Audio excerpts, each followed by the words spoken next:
Hello বন্ধুরা, সেই সকালের দিকে একটা ভিডিও দিয়েছি, তারপরে আর ভিডিও দেওয়ার সময় পাইনি, ব্যস্ত ছিলাম। স্যাটারডে সানডে বুঝতেই পারো, একটু ব্যস্ততার মধ্যে যায়। যাই হোক, আজকে তোমাদেরকে প্রভুর আসল রূপটা আমি দেখাবো। ফাইনালি প্রভুর আসল রূপটা বেরিয়ে গেছে। হ্যাঁ, তোমরা নিশ্চয়ই আমার টাইটেল থাম্বনেল দেখেই এসেছো, বুঝতে পেরেছো আজকের ভিডিও বন্ধু দিদিকে নিয়ে। না, আমি রোজ রোজ কিন্তু বন্ধু দিদিকে কন্টেন্ট করি না। কন্টেন্ট করার মতো কিছু না থাকলে কন্টেন্ট করি না, কিন্তু কেউ যদি লাগাতার বলতে থাকে যে তাকে কন্টেন্ট করা হোক, তাহলে তো কন্টেন্ট করতেই হয়। আর তারপরে এরকম একটা রহস্য যদি উন্মোচন হয় যে অরিজিনালি কেন আমাদের এই বন্ধু দিদি প্রভু থেকে সোনা, সোনাই থেকে সন্টাইতে কনভার্ট হয়ে গেছিল, প্রভুর আসল রূপটা কি সেটা যদি বেরিয়ে যায়, তাহলে তো সেটা ভিউয়ার্সদের সামনে তুলে আনতেই হয়, তাই না? কারণ এই যে আমাদের বন্ধু দিদি, দেখো লাইমলাইটে তো বন্ধু দিদি ছিল, সে একজন পাবলিক ফিগার, তাই না? এখানে সে কন্টেন্ট ক্রিয়েটার, তার মানে সোশ্যাল মিডিয়ার প্ল্যাটফর্মে যদি আমরা কেউ কাজ করি তাহলে তো পাবলিক ফিগারই হব, কারণ পাবলিক নিয়েই আমাদের কাজ। তো সেখানে পাবলিক ফিগার তো সে ছিলই, লাইমলাইটে ছিল, কিন্তু সেখান থেকে সে তার একটু ইচ্ছা হয়েছিল হাইলাইটে আসার, তাই জন্য সে হাইলাইটে চলে এসছে। একটা ফোন আসছে, যার কারণে একটু দেখলাম, ঠিক আছে পরে অ্যাটেন্ড করে দেবো। যাই হোক, সে হাইলাইটে আসার জন্য অনেক কিছু বললো, তার বাড়িতে একজন ভিউয়ার্স আসা থেকে শুরু করে সেটাকে নিয়ে সে কীভাবে রাবারের মতো টেনেই গেছে, সেগুলো সব দেখেছি। আমি তোমাদের আজকে অতীত নিয়ে কোনো কথা বলবো না, আজকে তোমাদের ডিরেক্টলি আমি নিয়ে যাব এই প্রভুর আসল রূপটা দেখাতে। প্রভুর অরিজিনাল রূপটা কি তোমাদেরকে আমি দেখাবো আজকে। চলো বন্ধুরা, ভিডিও তো শুরু করবো, তার আগে একটু ইন্ট্রোটা তো দিতেই হবে, তাই না? আফটার অল বিজনেস করতে বসেছি যে। Hello my lovely viewers, welcome back to my channel Dimpy lifestyle. বন্ধুরা সাথে থেকেও, পাশে থেকেও, চ্যানেলটিকে সাবস্ক্রাইব করো, লাইক কমেন্ট শেয়ার করো, কারণ আমার কাজ আবার আমার এই বন্ধুদের নিয়ে। বন্ধুদের ছাড়া আমি সবসময় বিশ্বাস করি মনে প্রাণে যে আমার এই চ্যানেলের অস্তিত্ব নেই, তাই আমার বন্ধুদের জন্যই আমার সমস্ত কিছু। যাই হোক, চলো, এই যে আমাদের বন্ধু দিদি মানে ঘামান্ড, এই ঘামান্ডের তো প্রচুর ঘামান্ড, তোমরা জানো, প্রচণ্ড ঔদ্ধত্য, প্রচণ্ড অহংকারী, তার কথাবার্তা, তার যে কথার যে টোন টেজ, সেগুলো দেখে তো বুঝতেই পারছো। যারা এর কন্টিনিউ ভিডিও দেখো, যারা এর ভিউয়ার্স নিয়মিত ভিডিও দেখো, তাদের কাছে তারা মানে এইভাবে অভ্যস্ত, হয়তো সেইভাবেই কথা বলে। কিন্তু আমি এর কন্টিনিউ ভিউয়ার্স কোনোদিনও ছিলাম না, চ্যানেলটা জীবনে কোনোদিনও আমি দেখিনি। সবাইকে যে সবার দেখতে হবে, যেমন আমার চ্যানেলটা ম্যাক্সিমাম মানুষ চেনেই না, হ্যাঁ তাই না? তো আমি যখন থেকে হাইলাইটে আসার চেষ্টা করেছি, আমার কাছে একটা কমেন্টস এসছে, তারপর থেকে আমি চ্যানেলটা ভিজিট করি, দেখি। তো সবসময় একে নিয়ে কন্টেন্ট করি না, কালকেও এর ভিডিও আমি দেখে এসেছি। তো সেখানে এ অনেক কিছু বলেছে, আবার আর প্রত্যেকটা টাইটেলে দেখবে ভিউয়ার্সদেরকে একটা অপমানমূলক টাইটেল এ রাখে, প্রত্যেকটা টাইটেলে। আর ভিডিওর মধ্যে প্রত্যেকটা ভিডিওতে, মানে যে কদিন থেকে এ আর কি হাইলাইটে এসছে, দেখবে ভিউয়ার্সদের কিছু খোঁচা মারা কথা এর ভিডিওতে থাকবে, মানে ভিউয়ার্সদেরকে একটা করে চাটি এ মারবে, লাখ যাকে বলে লাখ এ মারবে, এমন এর একটা মানে অ্যাটেনশন নিয়ে ভিডিও করে, মনে হয় যেন মানে ভিউয়ার্সরা মুখিয়ে থাকে এর ভিডিও দেখার জন্য, এবং ভিউয়ার্সরা মানে বলতে পারে উদ্ধার হয় এর ভিডিও দেখে, ভিউয়ার্সরা উদ্ধার হয়। এরকম একটা অ্যাটিটিউড, এরকম অ্যাটিটিউড নেই এ ভিডিও করে। যাই হোক, সেটা যার যার নিজস্ব ক্যারেক্টার, নেচার, তো সেটা নিয়ে আমার কিছু বলার নেই। এইভাবেই অভ্যস্ত, আর ভিউয়ার্সরাও একে এইভাবে দেখেই অভ্যস্ত, সেখানে আমি কিছু বলতে পারি না। কিন্তু এই যে প্রভু থেকে সোনা, সোনা থেকে সন্টাই, এই সোনা সন্টাই যখন থেকে বলা শুরু করেছে, এবং কিছু তার ভিউয়ার্সরা আর কি তাকে যখন নেগেটিভ কমেন্টস করা শুরু করেছে, এই সোনা সন্টাই মানে প্রভু থেকে কনভার্ট হয়ে আসা, এবং কিছু ক্রিয়েটাররা, কন্ট্রোভার্সি ক্রিয়েটাররা যখন এটা নিয়ে চর্চা শুরু করেছে, তখন এর ক্লারিফিকেশনও খুব সুন্দরভাবে দিয়েছে, খুব সুন্দরভাবে ডেসক্রাইব করেছে। নিজের জিনিস বেঁধে রাখতে হয় না, অন্য কেউ তো স্বামীকে বেঁধে রাখতে জানে না, তাই না? কারণ এই পৃথিবীতে একমাত্র এরাই কাপেল যারা কিনা একসঙ্গে রয়ে গেছে, যারা কিনা সংসার করছে। আর পৃথিবীর প্রত্যেকটা কাপেল একসঙ্গে নেই তো, প্রত্যেকে সেপারেট আছে। এই জন্য এ প্রত্যেককে টিপস দেয়, প্রত্যেকটা মানে ম্যারেড পার্সনকে টিপস দেয় যে কীভাবে বেঁধে রাখতে হয় হাজব্যান্ডকে। নিজের জিনিস আমি আমার মতো করে ডাকতেই পারি, অবশ্যই এটাতে কোনো অসুবিধা নেই। আমার স্বামীকে আমি কী নামে ডাকবো সেটা সম্পূর্ণ আমার নিজস্ব চয়েস, কিন্তু সেটাকে আমি সোশ্যাল করতে পারি নাকি? আমার প্রাইভেসির মধ্যে যেগুলো পড়বে সেগুলো তো আমি প্রাইভেটই রাখবো। যদি সেগুলোকে আমি সোশ্যাল করি তাহলে চর্চা হবেই, তাহলে তো চর্চা হবেই। আজকে আমি একজন ব্লগার, আমি একজন মানে বলতে পারো বড় ক্রিয়েটার, তাই না? বড় ব্লগার। সেখানে আমি যদি এমন কিছু, যেহেতু আমার কাজ সোশ্যাল মিডিয়ায়, আমি যদি এমন কিছু তুলে ধরি, চর্চা তো বাবা হবে। আমি যদি ভালো কিছু করি সেটা নিয়েও যেমন চর্চা হবে, খারাপ কিছু করলেও সেটা নিয়ে তো ওরও বেশি চর্চা হবে, তাই না? তাহলে এই যে প্রভু থেকে সোনা, সোনা থেকে সন্টাই, এই নামগুলো যখন উঠে এসেছে, এর আগে পরে কিন্তু বলতো না। যদি শুরু থেকেই বলতো তাহলে পরে ঠিক আছে, তো এভাবেই ডাকে। অনেক মানুষই আছে নিজের হাজব্যান্ডকে সোনা বলে, বা হাজব্যান্ড তার ওয়াইফকে বলে, নানান ধরনের নামে ডাকে। সেটা যদি শুনে শুনে ভিউয়ার্সরা অভ্যস্ত থাকতো তাহলে কোনো কথাই আসতো না এখানে। কিন্তু হঠাৎ করে এই হাইলাইটে যবে থেকে এসছে, মানে যবে থেকে হাইলাইটে আসার ইচ্ছে হচ্ছে, তারপর থেকে এই নামটা কনভার্ট হয়ে গেছে। মানে যখন থেকে আমরা আর কি বলা শুরু করেছি কিসের এত স্ট্রেস, কেন এত মানে আনস্যাটিসফাইড আর কি মেন্টালি আর কি, সেদিন থেকে আর কি বোঝানোর চেষ্টা করছে যে না আমরা খুব ভালো আছি। সেটা খুব ভালো কথা, অবভিয়াসলি ভালো না থাকলে এতগুলো বছর ধরে একসঙ্গে রয়েছে, ভালো তো আছে, ওটাই ভালো আছে। কিন্তু সেই ভালো থাকাটা এইভাবে আমাদের সামনে তুলে না ধরলেও হয়। তারপরে মানুষের একটা বয়সের লিমিটেশন থাকে, তাই না? যেখানে মেয়ের বয়স 20, তো সেখানে গিয়ে তার বাবা মা, আজকে আমার মেয়ের যে এজে আর কি আছে 10+ এজ, এখন যদি আমি আমার মেয়ের সামনে যদি আমার হাজব্যান্ডের সঙ্গে রোমান্স করি, তো সেটা তো দৃষ্টিকটু হবেই, তাই না? সেটা তো দেখতে খারাপ লাগবে। তো সেরকম বুঝে শুনে প্রত্যেকটা প্যারেন্টসকেই চলতে হয় তার সন্তানের সামনে। তো সেখানে এই ভিডিওগুলো, এখানে ওপেন প্ল্যাটফর্মে ভিডিও হচ্ছে, সেখানে এই ভিডিওগুলো অনেক মানুষ দেখছে, তার মেয়ে দেখছে, তার মেয়ের স্কুল ফ্রেন্ডের মায়েরা, গার্জিয়ানরা দেখছে। তো সেটা প্রচণ্ডই খারাপ লাগে, আর আমাদের কাছে তো লাগে। তো সেটা নিয়ে আমরা কথা বলেছিলাম যে সোনা থেকে প্রভু, প্রভু থেকে সোনা সন্তান, তো সেটা ক্লারিফিকেশনও ভালো দিয়েছে। এবং গোবিন্দার ডিভোর্স হয়ে যাওয়ার প্রসঙ্গটাও সে এখানে তুলে এনেছিল, যে গোবিন্দার 37 বছরের জীবন, সেখানে ডিভোর্স হতে পারলে আমি কোন চাই না বাবা। আমরা আবার এরকম ক্লারিফিকেশন দিই না, কারো 37 কেন 50 বছরের জীবনযাত্রাতেও ডিভোর্স হতে পারে, আবার কারো 2 বছরের জীবনযাত্রাতেও ডিভোর্স হতে পারে, আবার কেউ সারা জীবন একসঙ্গে থাকতে পারে। তো এগুলোর ক্লারিফিকেশন হয় না। এগুলোর কি ক্লারিফিকেশন হয়? রিলেশনের ক্লারিফিকেশন হয় নাকি? রিলেশনে এইভাবে বোঝানো যায় নাকি? রিলেশনটা নিজেদের মধ্যে, বন্ডিংটা নিজেদের মধ্যে, সবটা নিজের ওপরে, যে আমি কতটা আন্ডারস্ট্যান্ডিং, আমি কতটা স্যাক্রিফাইস করছি, আমি কতটা ভালোবাসছি, আমি কতটা ভরসা করছি উল্টো দিকের মানুষটাকে, বা উল্টো দিকের মানুষটার কাছ থেকে আমি কতটা এইগুলো পাচ্ছি, স্যাটিসফ্যাকশন পাচ্ছি, তার উপরে তো যে কোনো রিলেশন, তাই না? যে কোনো রিলেশন, আর রিলেশন তো এইভাবে জোর করে চাপিয়ে দেওয়া যায় না, বিশেষ করে হাজব্যান্ড ওয়াইফের রিলেশন। কোনো মানে ম্যারেড পার্সনের রিলেশন এইভাবে জোর করে চাপিয়ে জোর করে চলছি এরকম ভাবে হয় না। জোর করে আমি বোঝাচ্ছি দেখো আমার মধ্যে, আরে তোমার মধ্যে যে বন্ডিং অন্য কাপেলের মধ্যে সেই বন্ডিং থাকবে না। প্রত্যেকটা জায়গা স্পেসিফিক, প্রত্যেকটা রিলেশন স্পেসিফিক, প্রত্যেকটা ভালোবাসার মানুষের মধ্যে বোঝাপড়ার জায়গাটা হয় স্পেসিফিক। যাই হোক, এই দিদি আবার অনেক বেশি বলছে, ইংলিশেও বোঝাতে পারে, যাই হোক আমরা তো আবার ইংলিশ জানি না। কিন্তু আমি আজকে তোমাদেরকে এই প্রভুর আসল রূপটা দেখাবো। কালকের ভিডিও দেখে আসলাম, বিরিয়ানি রান্না হচ্ছে, বিরিয়ানি রান্না করছে আর কি, তো কইলো চিকেন বিরিয়ানি। যাই হোক, চিকেন বিরিয়ানি, এটা হচ্ছে মানে ভেজ চিকেন বিরিয়ানি, বুঝতে পেরেছো? কারণ আমাদের এই বন্ধু দিদির এক এক সময় এক এক রকম নাটক ওঠে। এই কদিন আগে সে একদম নিরামিষ ভোজি হয়ে গেছিল, আমিষ তার ভালো লাগে না। আমিও তখন দেখছিলাম আর ভাবছিলাম এরা, আমি যেহেতু প্রথম থেকে ভিডিও দেখি না, যে এরা কি নিরামিষই খায়, হতে পারে এরা খুব ঠাকুরের ভক্তি আর কি, ঠাকুর বিশ্বাস করে, তো সেখান থেকে নিরামিষ খেতে পারে। তারপর আবার দেখি নিরামিষের মধ্যে ডিমটা চলে, পেঁয়াজটা চলে, আমি একটু কনফিউজ ছিলাম। তো আমি আবার অনেককে জিজ্ঞেস করেছি, বলছে না না মাছ মাংস তো হয়, কিন্তু এখন আবার নিরামিষ খাওয়া শুরু করেছে। যাই হোক, কমেন্ট সেকশন দেখলে তো সবটাই বোঝা যায়। কমেন্ট সেকশনে একে সবাই ধুয়ে দিচ্ছে, যদিও এই কমেন্টসগুলো ইগনোর করে। তো তারপর কালকে যাই হোক চিকেন বিরিয়ানি রান্না হলো, চিকেন বিরিয়ানি করলো, খাওয়া দাওয়া হলো, খাওয়াটাও দেখালো দারুণ। আর এর রান্না তো সবসময় ভালো হয়, অবভিয়াসলি আমরা তো টেস্ট করে দেখিনি, অবভিয়াসলি ভালো হয়। আর প্রত্যেকের রান্না নিশ্চয়ই ভালো হয়, আমরাও বাড়িতে রান্না করি, আমাদের রান্না যারা খায় তারাও বলে ভালো হয়। তো সেই ক্ষেত্রে ধরে মেয়েরা যখন এতগুলো বছর সংসার করে, রান্নাটা তো ভালো করতেই পারে, সেটা কোনো কথা না। কিন্তু এই যে আমাদের বন্ধু দিদি, মানে এই যে আমাদের ঘামান, এই যে ঘামান যে বলছে এত বড় বাড়ি, জানেনই তো এত বড় বাড়ির কাজ করতে গেলে কতটা কষ্ট হয়, চারিদিক মেনটেন করতে গেলে, যার জন্য এ ফ্রাইডে স্যাটারডে ভিডিও দেয় না। এই দুটো দিন এ সংসারে মানে ঘর বাড়ি পরিষ্কার করা আর তার সঙ্গে নিজেকে মেনটেন করার জন্য রাখে, এটা খুব ভালো কথা, এটা প্লাস পয়েন্ট। নিজের জন্য একটু টাইম দেওয়া উচিত, সংসারে তো টাইম দিতে হয়, আমরা 24 আওয়ার্স কাজ করলেও কাজ শেষ হয় না সংসারে।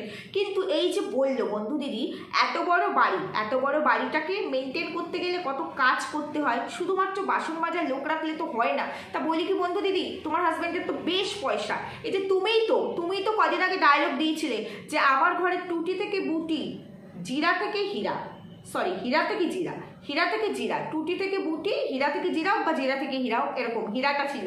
সবই নাকি বন্ধুদের দয়াতে হয়েছে, তার মানে বন্ধুদের দয়াতে কিচ্ছু হয়নি, সবই তোমার হাজব্যান্ডের দয়ায় হয়েছে। তাহলে তোমার হাজব্যান্ডের যখন এত ক্ষমতা, তুমি হীরা ডায়মন্ডের সঙ্গে নিজেকে রিপ্রেজেন্ট করছো, তাহলে সেখানে দাঁড়িয়ে শুধুমাত্র বাসন মাজার লোক কেন?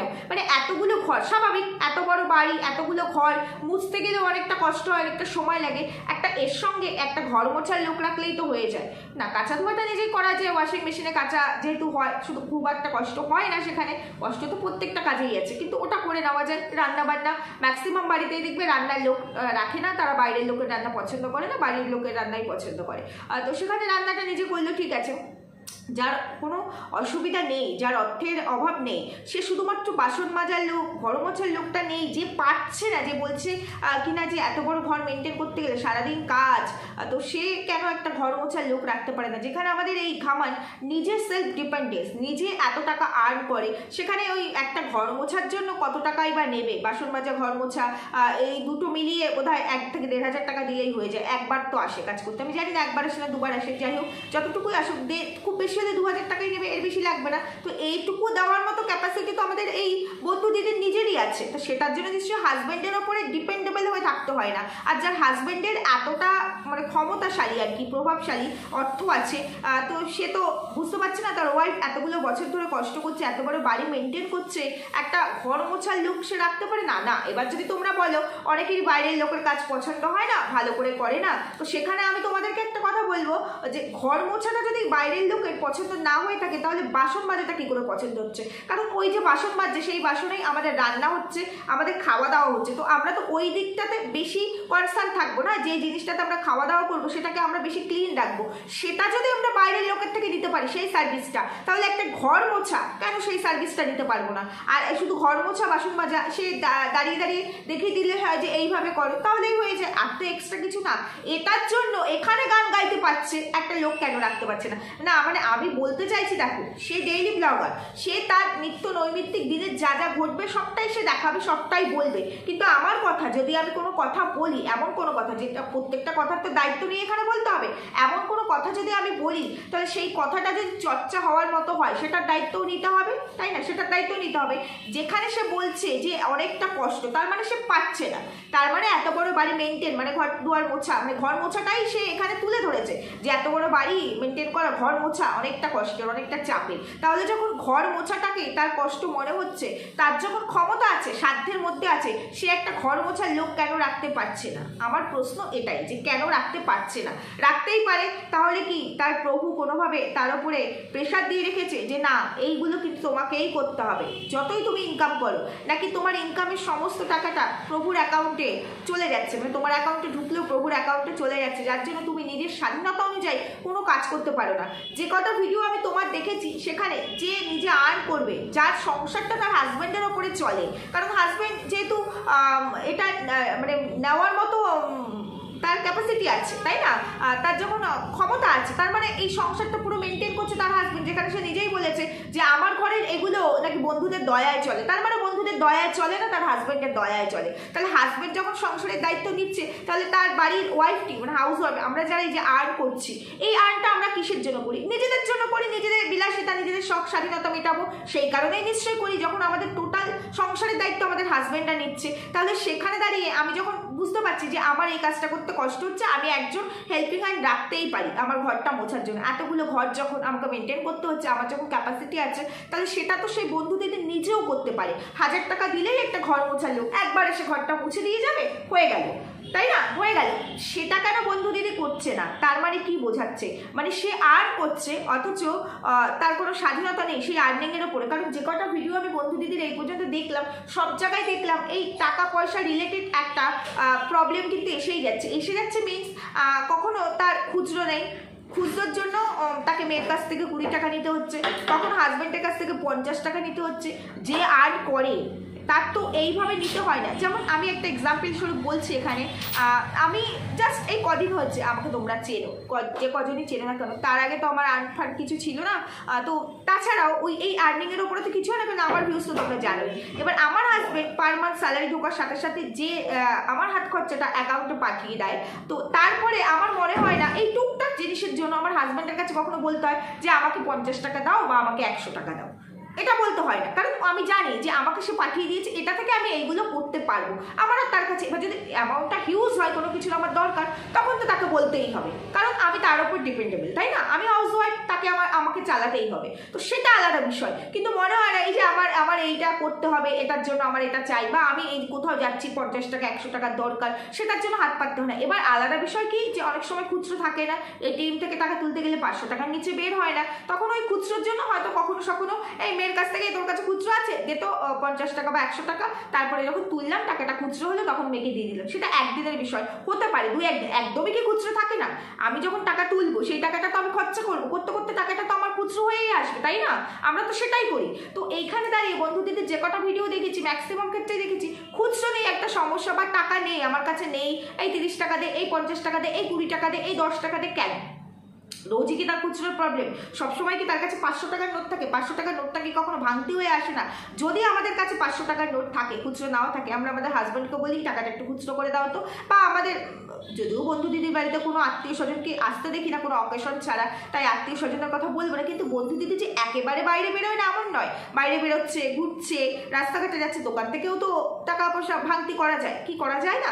তো সেখানে দাঁড়িয়ে এই বন্ধু দিদির এই যে মানে কথাগুলো, মানে এই যে জিনিসগুলো দেখাচ্ছে, এখানে দাঁড়িয়ে আমার কোথাও গিয়ে মনে হচ্ছে আর নয়তো বন্ধু দিদি করছে, কিন্তু ওই যে লাটাই বন্ধু দিদির মানে প্রভুর হাতে ঘুড়িটা হচ্ছে বন্ধু দিদি, সে যেরকম করে লাটাই টানে সেরকম করেই বোধহয় ঘুড়িটা ওড়ে, আমার এটা মনে হচ্ছে। তা না হলে আজকে যার হাজব্যান্ডের ক্ষমতা আছে, যার ওয়াইফের কষ্ট হচ্ছে, তার হাজব্যান্ড একটা সামান্য ঘর মোছার লোক তো রেখে দিতেই পারে, তাই না? দিতেই পারে, তো সেটাও করছে না। যাই হোক, তারপরে বন্ধু দিদিকে আবার এখানে এসে বলতে হচ্ছে অনেকটা পরিশ্রম হয়ে যাচ্ছে, যেখানে সে নিজে মাস গেলে একটা ভালো অ্যামাউন্ট আর্ন করছে, তারপরেও কি সে পাচ্ছে না?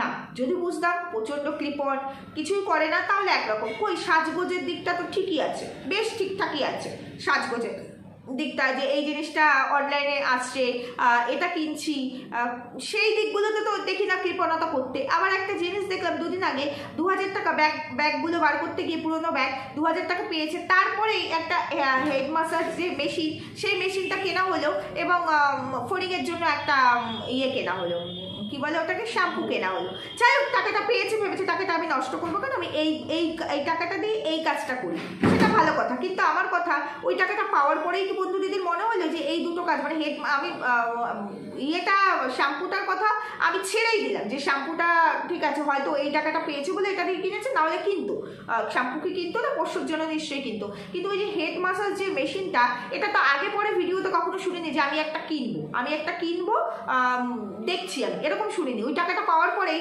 এটা আমি একটা দেখে রেখেছি, আমি কিনবো, তাহলে দেখে রেখেছি অথচ আমি অর্ডার দিইনি কেন? টাকার এত অভাব কেন?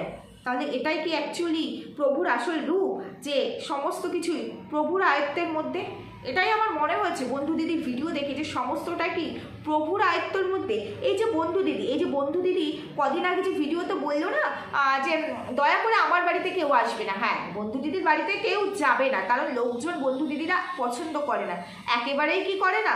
এই যে মেয়ের বান্ধবীর বার্থডেটা তার বাড়িতে সেলিব্রেট হলো, দেখলাম আমরা, সে তো নিজেই এখানে দেখালো, যেখানে সে বাড়িতে বলছে কেউ আসবে না। যাই হোক, ওটা ভিউয়ার্স তো না আসার মানা আছে, মানে ইনস্ট্রাকশন আছে, হয়তো মেয়ের বান্ধবীরা, মেয়ের সঙ্গে তো আর পেরে ওঠা যায় না, তারা এসছে, হই হট্টগোল করেছে, সঞ্জমের দিন দেখেছি। তারপরে এই যে বন্ধু দিদি একেবারে যে কারোর সাথে মেশে না, রাস্তাঘাটে বেরোলে এই যে মেলায় যায়, মেলায় দেখা হচ্ছে তার ভিউয়ার্সের সঙ্গে, তার ভালোবাসার মানুষের সঙ্গে, সেখানে সে ফটো তুলছে এক ফ্রেমে, তারপরে রাস্তাঘাটে, তারপরে মেয়েকে নিয়ে রাইফেল শ্যুট করতে গেলে এখানে ওখানে যেখানেই যাক দেখি কারো না কারোর সাথে সে তার পরিচিত হলেও দেখি তাকে সে ক্যামেরা বন্দি করে, তাই না? ক্যামেরা বন্দি করে সে সেখানে তার কথাগুলো বলে, আর প্রত্যেকটা কথার মধ্যে এই ক্যামেরার ওপারে ভিউয়ার্সদেরকে একটা করে খোঁচা মারে, তাই তো? তাহলে এই যে বললো আমার বাড়িতে কেউ আসবে না, আমি পছন্দ মানে না, মানে আমার বাড়িতে কারো, আমরা এটা আমার বাড়ির প্রাইভেসি নষ্ট করে আর কি, আমার বাড়িতে কেউ আসলে। আচ্ছা, বন্ধু দিদির বাড়িতে কেউ আসলে বন্ধু দিদির প্রাইভেসি নষ্ট হয়ে যায়, তাই না? কিন্তু আমার প্রশ্ন হচ্ছে, এই যে বন্ধু দিদি নিজের ক্যামেরায় তার পারমিশন ছাড়া যে তাদেরকে তুলে নিচ্ছে, তাতে কি তাদের প্রাইভেসি নষ্ট হচ্ছে না? নাকি এটা সবটাই মানে ফুটেজ খাওয়ার জন্য?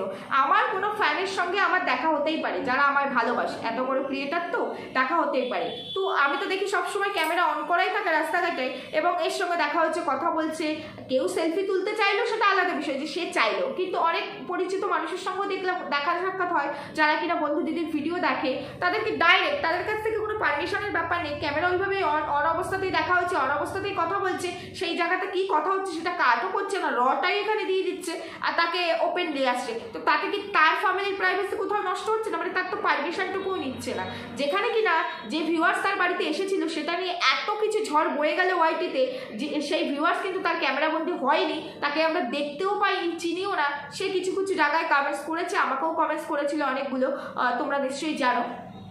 তো তাকে নিয়ে এত কিছু হলো, অথচ এই যে রাস্তাঘাটে যখন বেরোচ্ছে তাদেরকে ডাইরেক্ট ক্যামেরাবন্দি করছে, তাতে কোনো সমস্যা হয় না? মানে তাতে এই যে একজন ভিউয়ার্স তার বাড়িতে আসায় তার প্রভুর খুব অসুবিধা হয়ে গেছিল, সারাদিন তাদের মধ্যে ঝামেলা হয়েছে, কিন্তু রাস্তাঘাটে এই যে যারা তার সাথে ফটো তুলছে তার ক্যামেরাবন্দি হচ্ছে, এতে প্রভুর অসুবিধা হচ্ছে না? কোনো ইনসিকিউরিটি ফিল করছে না প্রভু? আচ্ছা আচ্ছা, করছে না, তার মানে করছে না, এটাই বোঝা যাচ্ছে। তার মানে সবটাই যে ফুটেজ খাওয়ার জন্য আর সবটাই যে প্রফেশনালি, সেটা এখান থেকে স্পষ্ট। আর এই যে প্রভু থেকে সোনা, সোনা থেকে সনটাই, এই যে কথাগুলো বলছে, সেগুলো কি কারণে বলেছে সেটাও এখান থেকে স্পষ্ট। আর এই যে প্রভু এত ঝড় তুফান বয়ে গেল ওয়াইটিতে তার ওয়াইফটিকে নিয়ে, বন্ধু দিদিকে নিয়ে, তার এই একটা হাইলাইটে আসার বিষয়কে কেন্দ্র করে, সেখানেও কেন প্রভুটি কিছু বললো না ক্যামেরার সামনে এসে, বা তার ওয়াইফকে একবারও বললো না যে এটা উচিত হয়নি, বা এটা বা এইভাবে বলাটা উচিত হয়নি, কিংবা এই জিনিসটা আমি পছন্দ করছি না। কারণ পছন্দ করছি না বললে তো কন্টিনিউ ভিডিওগুলো হতো না। তার কারণ এটাই, কারণ প্রভু এই মানিটাই ভালোবাসে, তাই না? প্রভুর কাছে মানিটাই প্রায়োরিটি, যে তুমি এগুলো করছো, আর্ন করো, পয়সা আনো, তুমি কি ফিগার হচ্ছে আমার দেখার দরকার নেই। আমার বাড়িতে বাবা যেন কেউ না আসে, কোনো কেউ আসবে না আমার বাড়িতে, শুধু পয়সা চাই, আমার বাড়িতে শুধু পয়সা আসবে। আর এই পয়সাটা আর্ন করছে বলেই বন্ধু দিদির বাড়িতে, বন্ধু দিদির বোধহয় এই জায়গাটা আছে, মানে এই যে যেটা দেখানোর চেষ্টা করছে সেই জায়গাটা অ্যাকচুয়ালি মেন্টালি কতটা স্যাটিসফাইড সেটা আমি জানি না, তবে এই যে যতটা দেখানোর চেষ্টা করছে অন ক্যামেরা ঢং করে, সেই জায়গাটা শুধু এই পয়সার জন্যই ওই প্রভু আর কি সহ্য করছে, মাঝে মাঝে ক্যামেরার সামনে আসছে, কারণ তার বিনিময়ে তার ওই পয়সাটা পাচ্ছে, তাই না?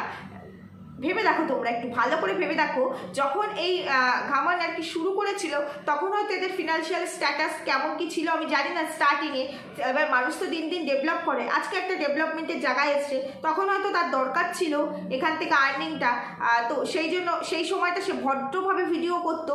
আজকে যখন সে দাঁড়িয়ে গেছে, আজকে সে ও ক্যামেরার উল্টো দিকের মানুষগুলোকে মনে করছে তার পায়ের জুতো, কোনো ব্যাপার না, যা ইচ্ছে তাই বলা যায়, যখন ইচ্ছে তখন ঠোকা যায়, কোনো ব্যাপার হয় না এগুলো নিয়ে। কারণ আমার চাই শুধু পয়সা, কারণ এরা তো আবার পয়সাকেই ভালোবাসে, তাই না? পয়সার জন্য এদের কাছে সব কিছু, এই জন্য মানুষকে অপমান করতে এদের একটুও বাধে না। আর এটাই হচ্ছে প্রভুর আসল রূপ, যে যেটাই হোক না কেন আমার বউ ইনকাম করছে, এটাই হচ্ছে সব থেকে বড় কথা।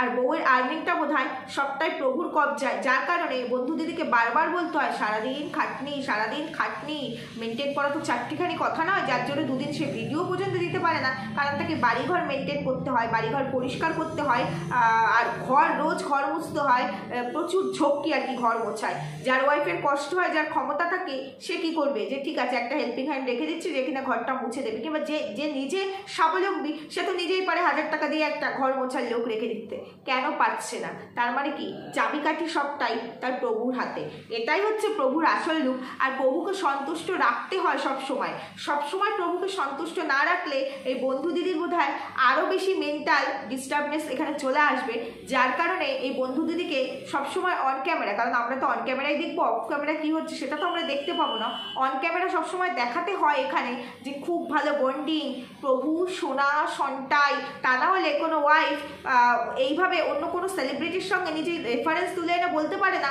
তার তো 37 বছরের বিবাহিত জীবন, সেখানে তাদের ডিভোর্স হতে পারে, আর আমি তো চাই, তার মানে কি অন্য কারো ডিভোর্স হলে আমার তো হতেই পারে, এই কথাটা কিন্তু কেউ বলবে না, তা মানুষ কি রেফারেন্স তুলবে যে কারো ডিভোর্স হচ্ছে মানে আমার ডিভোর্স হবে এটা নয়, তার ডিভোর্স হচ্ছে মানুষকে আর সহনশীলতার সঙ্গে রিলেশনগুলোকে আরও মানে ভালোভাবে দেখা উচিত, নজর দেওয়া উচিত, যে কোথায় কার কোথায় কমতি আছে, কি কারণে রিলেশনগুলো ব্রেকআপ হয়ে যাচ্ছে, তাই না? আমরা তো এই ধরনের মেসেজই দেবো, আমরা কি বলবো ওর ডিভোর্স হয়ে যাচ্ছে আমারও হয়ে যেতে পারে, কখনোই বলবো না, এটা কল্পনাতেও আমরা আনি না, আমরা সবসময় চাই একদম শেষ দিন পর্যন্ত যেন এভাবেই চলতে পারি। অথচ বন্ধু দিদির এত ডিপ্রেশন, এতটাই মেন্টাল ডিপ্রেশন যে বন্ধু দিদির প্রত্যেকটা কথার মধ্যে একটা দেখবে ভেতর থেকে একটা মানে কষ্ট উঠে আসে, এরকম করে একটা কষ্ট উঠে আসে, মানে প্রত্যেকটা কথা প্রচণ্ড মার্কা কথা, যে কথার মধ্যে কোনো মিষ্টতা নেই, যে কথার মধ্যে কোনো মানে প্র্যাকটিক্যাল, এভাবে প্র্যাকটিক্যাল আমি কোনো প্র্যাকটিক্যালিটি খুঁজে পাই না, কারণ এটাই হচ্ছে প্রভুর আসল রূপ।